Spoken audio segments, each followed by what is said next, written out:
Marie-France Martel, bonjour. Bonjour. C'est un dossier qui est fort intéressant parce qu'on se demande toujours l'intimidation, la violence dans les écoles. Est-ce que ça s'améliore? Est-ce que ça se détériore? Quel est l'état de la situation?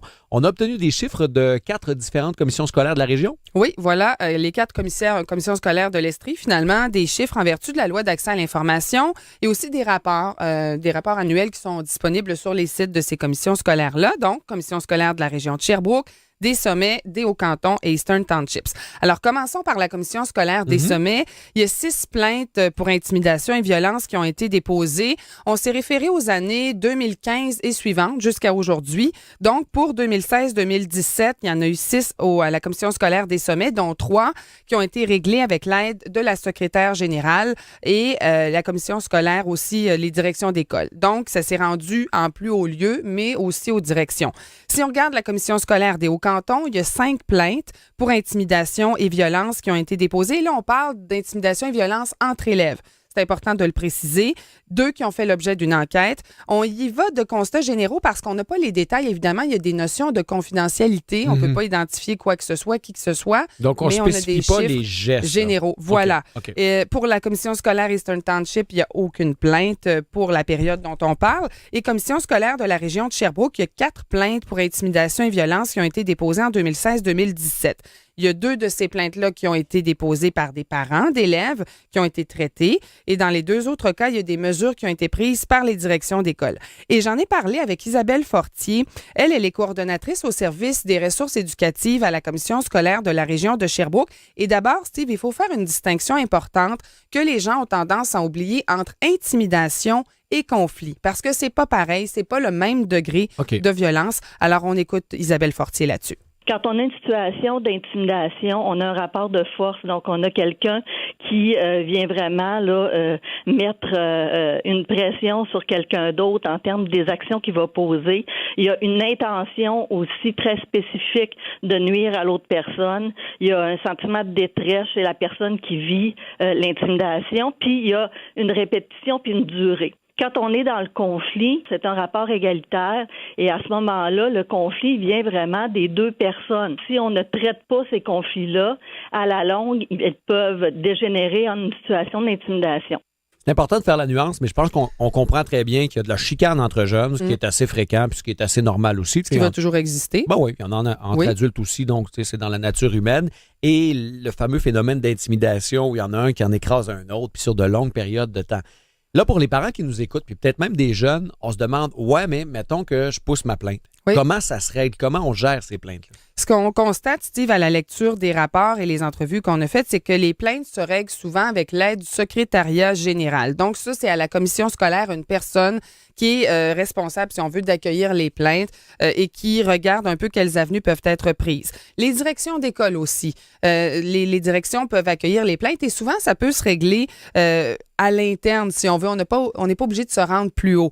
J'ai regardé certains chiffres. 2014-2015, commission scolaire des Sommets, il y a eu, par exemple, une expulsion d'élèves pour cause d'intimidation et de violence. Dans ce cas-ci, probablement que c'était à ce point plus élevé qu'on a dit on préfère expulser. Et bon, les plaintes, on peut les acheminer, comme je le disais, au secrétariat général, à la direction, mais ça peut se rendre aussi au protecteur de l'élève. Le protecteur de l'élève, lui, à chaque année, il fait un rapport dans lequel il dit, bon, ben j'ai reçu tant de plaintes, celle pour intimidation et violence y figure, comment ça s'est réglé. Et lui, il peut faire des recommandations aux commissions scolaires, mais ce qu'il dit, c'est que souvent, c'est réglé, comme je le disais, par les directions d'école. Et il y a certains parents qui nous avaient contactés, Steve, pour nous dire, ben le protecteur de l'élève, nous, on trouve que, bon, il n'y a qu'un pouvoir de recommandation, mais souvent, il peut quand même intervenir. Alors, je vous invite à écouter à nouveau Isabelle Fortier de la CSRS qui nous dit, bon, pour les parents, les mécanismes possibles où on peut appeler, elle nous les résume. OK. Les parents, d'abord, doivent faire appel à la direction de l'école parce que c'est le premier intervenant à pouvoir agir sur ce qui se passe dans son école. Pas supposer nécessairement que la direction est d'emblée au courant ou encore, tout simplement, s'ils pensent que leur jeune n'en a pas parlé à l'école. Si le parent est insatisfait de la réponse de la direction de l'école, il peut appeler au secrétariat général. Et ultimement, si ça ne les satisfait pas, c'est là qu'ils vont aller au protecteur de l'élève. Et la question, est-ce qu'on suit les recommandations du protecteur de l'élève? Bien Madame sûr. Fortier me dit oui, il est bien certain qu'on veut travailler en collaboration, tout le monde, et si on veut préoccupé par l'intimidation et la violence. Et comment on fait pour contrer tout ça? Parce que, on l'a dit, il y a des conflits qui peuvent mener à l'intimidation. Et ce qu'on nous dit, c'est qu'on travaille beaucoup dans les écoles et on le voit à mettre en place des activités de prévention, des conseils de coopération. Et souvent, les jeunes, c'est qu'ils ne savent pas comment interagir les uns avec les autres. Ils ont de la difficulté à exprimer soit des émotions, à accepter la différence. C'est Donc, un apprentissage comme le ça reste. dégénère. Donc, il faut leur apprendre finalement à interagir. C'est ce qu'on met en place dans les écoles et on privilégie l'approche éducative plutôt que punitive. Alors, je fais entendre à nouveau Isabelle Fortier de la CSRS. C'est qu'avoir une approche coercitive, une approche plus punitive envers les élèves qui sont intimidateurs, ça va exacerber leur comportement. Ils vont vouloir toujours aller en augmentation et ils vont essayer de déjouer les règles à ce moment-là.